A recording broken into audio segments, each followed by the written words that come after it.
רבותיי, שלום לכם עוד פעם. אני בטוח רוב החבר'ה שמעו את זה כבר ממני או ממישהו אחר, אבל איפה שיש כאן אדם אחד שלא שמע את זה. כשמנגנים ומוחאים כפיים, זה לא עניין של נימוס, או it's cute, it's sweet, it's nice. לא, על זה אנחנו מדברים. רב נחמן אומר, לצערנו הרב, העולם הוא מלא כעס. מלא כעס. אני הייתי מוזמן, היה שם כנס של אקולוגיה בגיינסוויל, בפלורידה, והזמינו אותי להופיע שם, כל אחד היה מדבר, זה אשכול, אני נכנס, ואני רואה שראשי המדברים שם, דואגים כל כך שהאוויר יצח, כבר איך שהם כוסים אחד על השני. נורא ביום. וגם הלשון, אני לא הייתי מדבר עם עצמי כך בשירותים. בכל רם. אז אמרתי להם, רבותיי, כנראה אתם חושבים שאקולוגיה זה גם רק עניין של גשמיות. אם האוויר הוא מלא כעס, זה גם כן פוגם. ואם האוויר מלא ממש מילים שפלים, אז זה נורא פוגם אותנו שם. אז רב נחמן אומר, כשמוחאים כפיים, אז מזכחים את האוויר. מזכחים את האוויר. רב נחמן אומר, אדם מוחא כפיים כל הלב כמה דקות, אז הוא מביא את האוויר של ירושלים, בכל מקום שהוא. אז רבותיי, אני רק אגיד לכם, אתם לא עושים לי טובות אם אתם מוחאים כפיים. זה פשוט לטובתכם, ולטובת השכן שלכם. פשוט, יש אפשרות שאדם יושב כאן מלא כעס, כן? ולמרות שאפשר לחשוב על עצמו, לא, אני לא כועס. אנחנו חיים בעולם מלא כעס, לצערנו. וצריכים לעבוד על זה 1,000 שנים, עד שמוצאים את הכעס מלב. עד שמוצאים את הכעס מלב.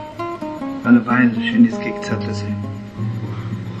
אז רבותיי, אני מרגיש שיש כאן בני אדם שעדיין מרוב כעס הם לא רוצים לחאות כפיים. אז רבותיי, אני מבקש אתכם. כתוב במי השלוח, רבינו הקדוש מאישבצר, הנה יעקב ועשיו, כן? אז פתאום עשיו נשא עשיו, ויעקב ישתם יושב אוהלים. מאיזה בחינה פתאום הוא נשא יעקב צדיק, קדוש ונורא, והוא נשא נבח לגמרי, לא טוב. וכך כתוב, שיעקב אבינו עבד בכל כוחו לטהר את עצמו מכעס. ממש בכל רגע. בכל רגע הוא רק התפלל דבר אחד, ריבונו שלם, תוציא את הכעס מלבי. ואני לא מדבר אם אדם אין לו סיבה להיות בכעס. יש לך 1,000 סיבות.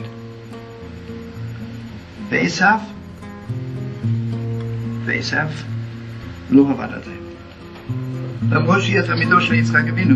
דעו לכם רבותיי, אתם חושבים שעשיו לא היה גאון עצום? הוא למד אצל יצחק אבינו. הוא טעה תורה. הכל טעה תורה. אבל אם אדם לא עובד על עצמו, שום דבר לא יורד. ורבי נחמן אומר ככה, למשל, אם אדם כועס עליי, כן? אז הוא מדליק אש, כן? כעס הוא כמו אש. אבל זה ממש מדליק את הבית שלי. אז חצי הבית שלי כבר עומד תחת האש. אז מה אני עושה? אני כועס עליו גם כן. מה אני אומר לו? שמע, רק חצי הבית הוא תחת האש. תשרוף את כל הבית. אתה תשרוף חצי הבית שלי, ואני אשרוף את החצי השני. וגם אתם יודעים דבר אחד, בטח אתם יודעים את זה. יש פסוק, השוכן איתם בתוך טומאתם. כלומר, יהודי יכול לעשות כל העבירות שבעולם. אבל הקדוש ברוך הוא לא עוזב אותו. הקדוש ברוך הוא, השכינה הקדושה, היא איתנו כל הזמן. רק דבר אחד. אם אדם הוא כועס, אז הנשמה של אדם אומרת לו, תעשה לי טובה, אין לי כוח. אז הנשמה מסתלקת. באותה הרגע שאדם הוא בכעס, הנשמה מסתלקת.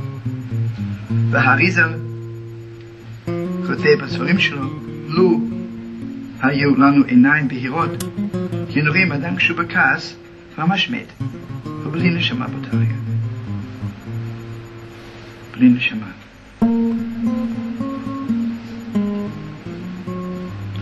אז אם אתם זוכרים, יעקב ועשיו, עשיו נכנס ואומר, אני הולך למות, למה זה לי בחורה?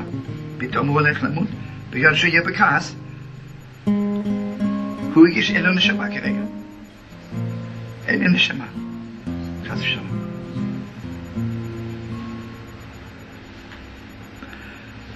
זה כתוב, אני השם באש יצאת, ובאש אתה עתיד לבנותה.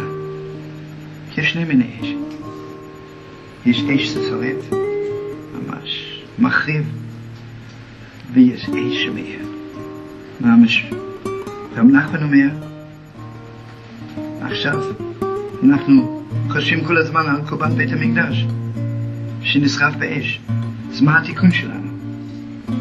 לקחת האש של הכעס, האש של הקורבן, לעבור את זה לאש של האהבה, של הקדושה, של שלום.